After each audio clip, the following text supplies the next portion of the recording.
गांव में कल्लू नाम का आदमी रहता था। कल्लू की 4 बेटियां थी। कल्लू की बीवी रमा को फिर से बच्चा होने वाला होता है। हे भगवान, इस बार मुझे एक लड़का दे दो ताकि मैं अपना वंश आगे बढ़ा पाऊं। लेकिन तभी दाई कमरे के बाहर आती है और कल्लू को बोलती है मुबारक हो कल्लू, तुम्हें फिर से लड़की हुई है, लाओ मेरी बख्शीश। चल भाग यहाँ से बुढ़िया, एक तो फिर से लड़की हुई है, ऊपर से इनाम चाहिए है? और हाँ, इस बारे में किसी को बताया तो मैं तेरी जान ले लूंगा। कल्लू को ये गुस्से में देख दाई वहाँ से खिसक लेती है। ये तो 5वीं भी लड़की हो गई मुझे, अब लोग तो मेरा मजाक बनाएंगे और मैं इन सब लड़कियों को कैसे पालूंगा, इनकी शादी कैसे करूंगा, इतने तो पैसे ही नहीं है मेरे पास। ऐसा कहकर कल्लू उस छोटी सी बच्ची को उठाता है और पुल पर जाकर नदी में फेंक देता है। हाँ, अब इस बला से मुक्ति मिली। उधर बच्ची नदी में गिरते ही डूबने लगती है। तभी वहाँ एक चुड़ैल मछली आती है, जिसका आधा शरीर तो चुड़ैल का और आधा शरीर मछली का होता है। आज मजा आ जाएगा, इस बच्ची को खाकर बहुत दिनों बाद ऐसा स्वादिष्ट भोजन मिला है। ऐसा कहकर वो चुड़ैल मछली बच्ची को निगल जाती है और वहाँ से चली जाती है। अगले दिन एक मछुआरा जिसका नाम शंभू होता है मछली पकड़ने के लिए नदी में जाता है। आज तो मौसम बहुत ही अच्छा है, आज खूब मछली पकड़ूंगा, फिर दुलारी को शाम को पैसा दूंगा, दुलारी खुश हो जाएगी। ऐसा सोचकर शंभू जाल लेकर नदी में चला जाता है और जाल को नदी में फेंक देता है। जाल में मछली चुड़ैल फंस जाती है। शंभू जैसे ही जाल को खींचता है, मछली चुड़ैल पानी से बाहर आ जाती है। किसने मुझे ऐसे पकड़ा, मैं उसकी जान ले लूंगी, छोड़ूंगी नहीं। अरे मर गया रे, ये क्या बना पकड़ ली मैंने, ये तो मुझे छोड़ेगी नहीं, मैं क्या करूं? ऐसा सोचकर शंभू एक लकड़ी के टुकड़े से चुड़ैल के सिर पर वार करता है। चुड़ैल बेहोश हो जाती है। उसके बाद शंभू भागकर अपनी पत्नी दुलारी के पास जाता है और उसे सारी बात बताता है। अरे नासनीते, भाग क्यों आया? तुझे पता है कभी कभी इन जल परियों के पेट में खजाना भी मिल जाता है। चलो मैं तुम्हारे साथ चलती हूँ। फिर शंभू और दुलारी कुल्हाड़ी लेकर वापस से नदी के किनारे पहुँचते हैं। मछली चुड़ैल वहीं बेहोश पड़ी होती है।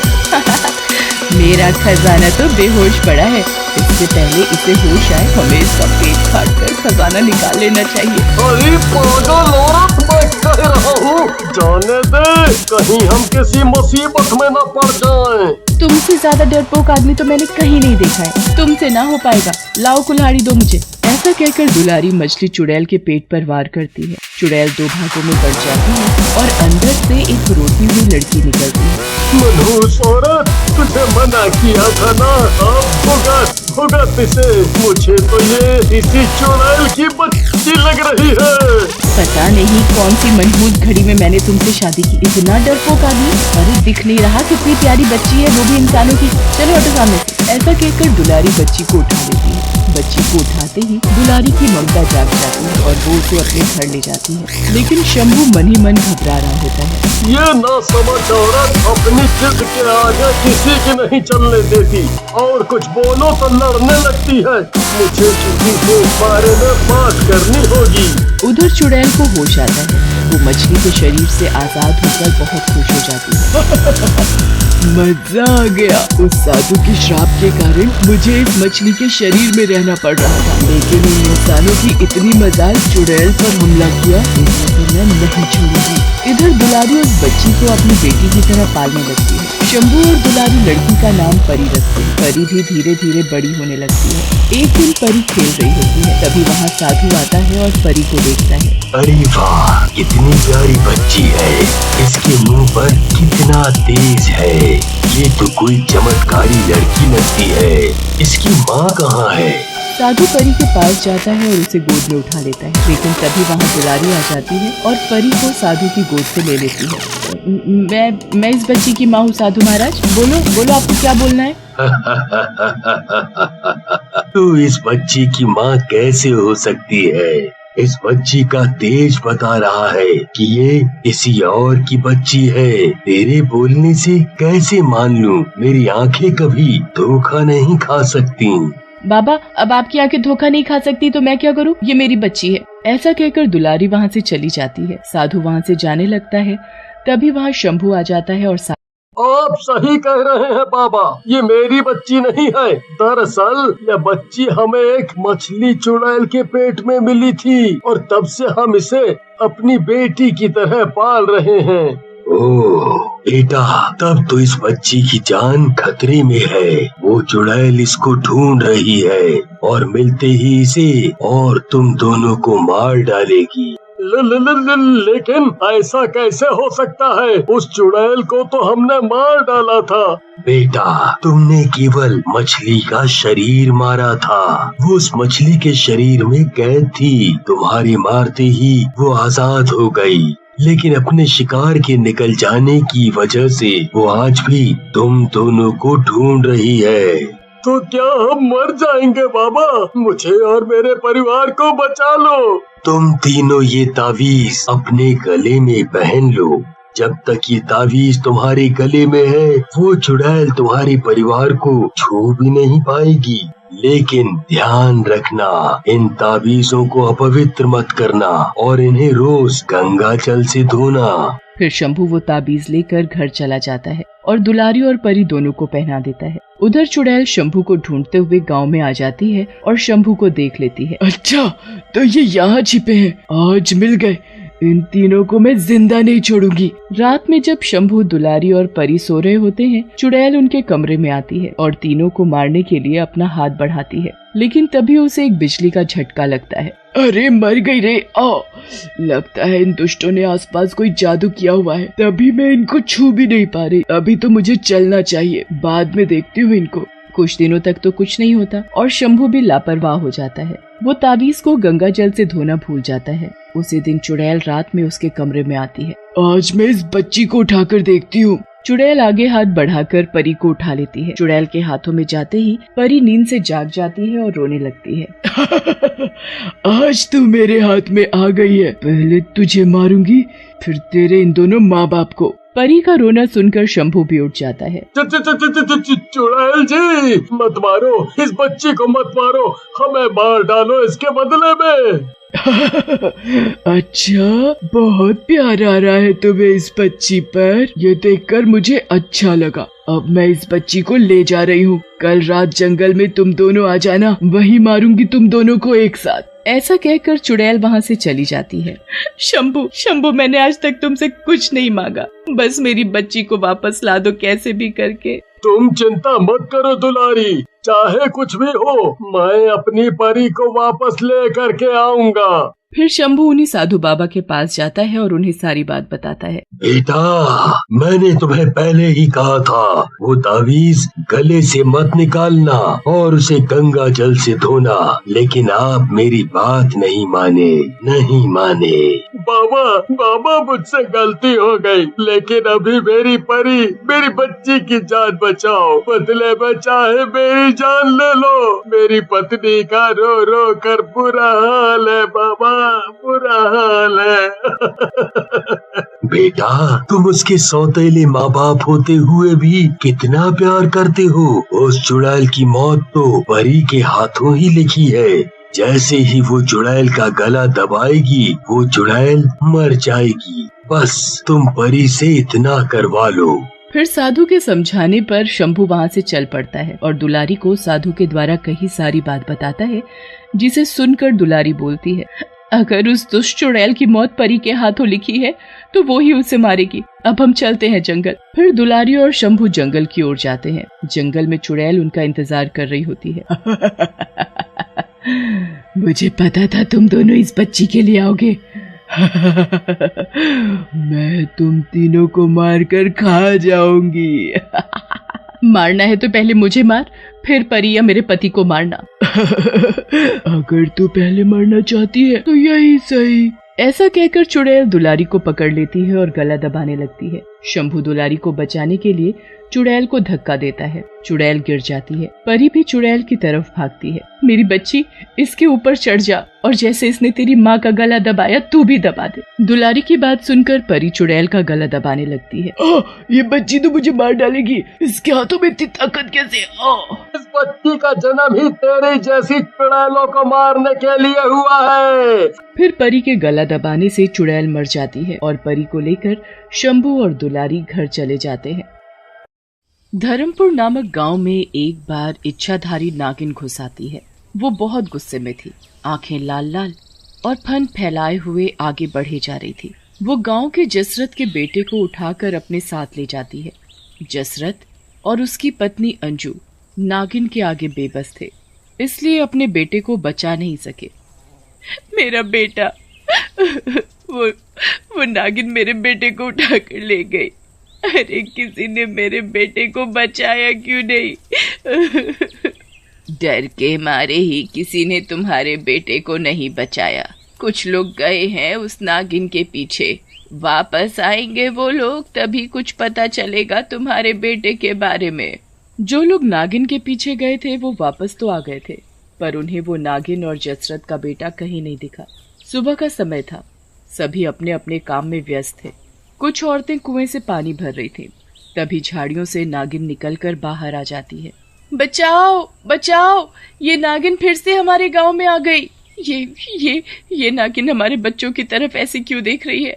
तुम सब मुझे कितना भी मार लो, मुझे कुछ नहीं होने वाला, क्योंकि मैं नागिन हूँ, नागिन, वो भी इच्छाधारी नागिन।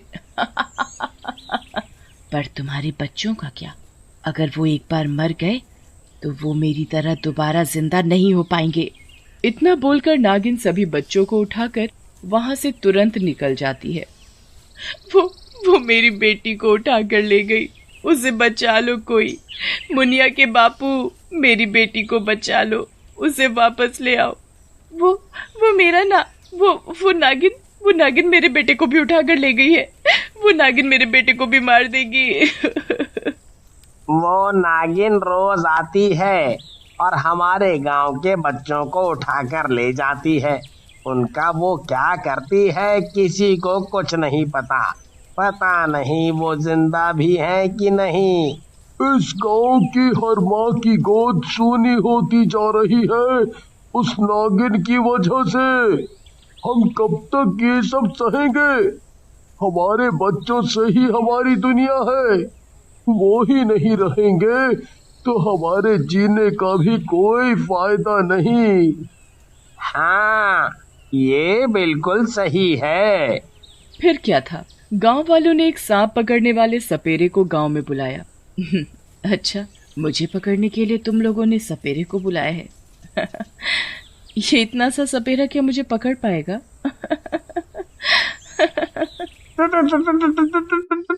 तुम लोगों ने पहले क्यों नहीं बताया कि नागिन इतनी बड़ी है? ये तो बहुत ही बड़ी है। हमने तुम्हें बताया तो था कि नागिन बहुत बड़ी है। ये वही नागिन है जिसके बारे में हमने तुम्हें बताया था। नागिन अपना फन फैलाती है और सपेरे को डस लेती है। सपेरा तुरंत मर जाता है। तुम लोग कितने भी बड़े सपेरे को बुला लो, मेरा कोई कुछ नहीं बिगाड़ सकता। और अब मैं जिस काम के लिए आई हूँ वो करके ही जाऊंगी। हमने तुम्हारा क्या बिगाड़ा है जो तुम हमारे बच्चों को उठाकर ले जाती हो? उन मासूम बच्चों की क्या गलती? नागिन कभी बिना मतलब के किसी को कोई नुकसान नहीं पहुंचाती, और तुमने तो मेरी दुनिया ही तबाह कर दी। तुम लोगों ने भी मेरे बेटे को मार डाला था, बस मैं उसी का बदला लेने आई हूँ। जैसे मेरी गोद सुनी हुई है वैसे ही मैं तुम सबकी गोद भी सुनी कर दूंगी, मार डालूंगी सभी बच्चों को। तुम्हारे बेटे को हम क्यों मारेंगे भला? हमने नहीं मारा उसे। तुम्ही ने मारा है। मैंने खुद अपनी मन की शक्ति से देखा वो नजारा। एक बार मेरा बेटा इस गांव में घुस आया था। जैसे ही तुम लोगों की नजर उस पर पड़ी तो तुम लोगों ने उसे अपनी लाठियों से मारना शुरू कर दिया। तुम लोगों ने उसे इतना मारा कि उसने तभी अपना दम तोड़ दिया। जब तुम सब वहां से चले गए तब मैं आई थी। वहीं कहीं मेरा बेटा, जब तुम सब वहां से चले गए तब मैं आई थी, वहां जहां मेरा बेटा मरा पड़ा था। उसे उठाकर मैं अपने साथ अपनी गुफा में ले गई। उसके बाद मैंने अपने आप से वचन लिया कि मैं तुम सब के बच्चों को मार दूंगी, जैसे तुमने मारा मेरे बच्चे को। नागिन के बेटे को बहुत बड़ी भूल हुई है। अच्छा हुआ मैंने वक्त पर अपनी गर्भवती बहू को बेटे के साथ शहर भेज दिया। तभी दूर से आवाज आती है, निर्मला चाची, ओ निर्मला चाची, तुम्हारा बेटा और बहू गांव में वापस आ गए, और वो अकेले नहीं आए हैं, वो अपने साथ आपके पोते को भी लाए हैं। निर्मला का बेटा कौशल और बहू विधि गांव में वापस तो आ गए थे, पर उन्हें उस नागिन के बारे में कुछ नहीं पता था। क्या बात है, आप सभी एक जगह इकट्ठा क्यों हो? आप सभी कुछ परेशान भी दिख रहे हो। गांव में सब ठीक तो है ना? क्या हुआ माँ, आप किस सोच में खो गई? अपने पोते को गोद में नहीं लेंगी क्या? हम लोग बहुत थक गए हैं सफर में, थोड़ा आराम चाहते हैं। गांव वाले और निर्मला उन्हें कुछ नहीं बताते। निर्मला उन्हें अपने साथ घर ले जाती है। शाम का समय था। निर्मला कुछ सोचते हुए अपने बहू बेटे को खाना परोस रही थी। तभी कौशल पूछने लगता है, माँ, तुम्हें मेरी कसम, बताओ क्या बात है? जरूर कोई बात तो है जो तुम हमें बताना नहीं चाहती। जब से हम गांव में आए हैं, गांव के लोग कुछ बदले बदले से लग रहे हैं। किसी के चेहरे पर कोई हंसी थी ही नहीं, सब गुमसुम से। निर्मला रोने लगती है और बोलती है, बेटा, तुम अभी बहू और अपने बच्चे को लेकर यहाँ से वापस शहर चले जाओ। निर्मला कौशल को नागिन के बारे में सब बता देती है। फिर क्या था, गांव में तभी नागिन घुस आती है। कौशल अपनी पत्नी और बच्चे को अंदर छुपा देता है और एक चादर लेता है। उस चादर को वो इस तरह लपेटता है जैसे सभी को लगे कि उसमें उसका बच्चा हो। कौशल उसे हाथों में लिए बाहर जाता है और नागिन को वहां से जाने को बोलता है। ओ नागिन, इस गांव में आतंक मचाना छोड़ दे और यहाँ से जा। अब तू हमारे बच्चों पर नजर डालेगी तो हम तेरी आंखें निकाल लेंगे। तू मुझे जाने को बोल रहा है? हाथ में बच्चा पकड़े हुए है और मुझे चला भगाने। अगर मुझसे ऊंची आवाज में बात की तो तेरे इस बच्चे को उठाकर ले जाऊंगी। अब के आखिरी बार सूरत देख ले अपने बच्चे की, फिर कभी नहीं देख पाएगा, क्योंकि आज मैं इसे ही लेकर जाऊंगी। नागिन फौरन उसके हाथों से बच्चा छीन लेती है और जाने लगती है। कौशल नागिन का पीछा करता है और गांव के कुछ लोगों को भी अपने पीछे आने को बोलता है। कौशल की हिम्मत देख सभी उसका साथ देते हैं और उसके पीछे पीछे जाने लग जाते हैं। नागिन जंगलों के बीच अपनी गुफा में घुस जाती है। ये नागिन तो गुफा में चली गई, पर गुफा में इतनी रोशनी किस चीज की है? रोशनी की वजह से कुछ साफ नहीं दिख रहा। वो तो सब ठीक है, पर तुमने अपना बच्चा उस नागिन के हवाले इतनी आसानी से क्यों कर दिया? कौशल सभी को बता देता है कि उसने सिर्फ बच्चा दिखने का नाटक किया नागिन के आगे। उसमें बच्चा नहीं था, उसमें सिर्फ चादर थी। तभी गुस्से में नागिन बाहर निकलती है। उसने मुझे धोखा दिया। मुझे उस चादर में कोई बच्चा नहीं था। उसे शायद पता नहीं कि मैं नागिन हूँ। नागिन, उसे छोड़ूंगी नहीं। नागिन कौशल को मारने के लिए जैसे ही गुफा से बाहर निकलती है, कौशल पीछे से उसकी गुफा में घुस जाता है। गुफा में घुसते ही वो हैरान रह जाता है। जो तेज रोशनी थी वो एक मणि से आ रही थी और वो मणि उसी नागिन की थी। उस मणि के आसपास वो सभी बच्चे बेहोश पड़े थे जिन्हें वो अपने साथ उठा लाई थी। नागिन ने किसी को नहीं मारा था।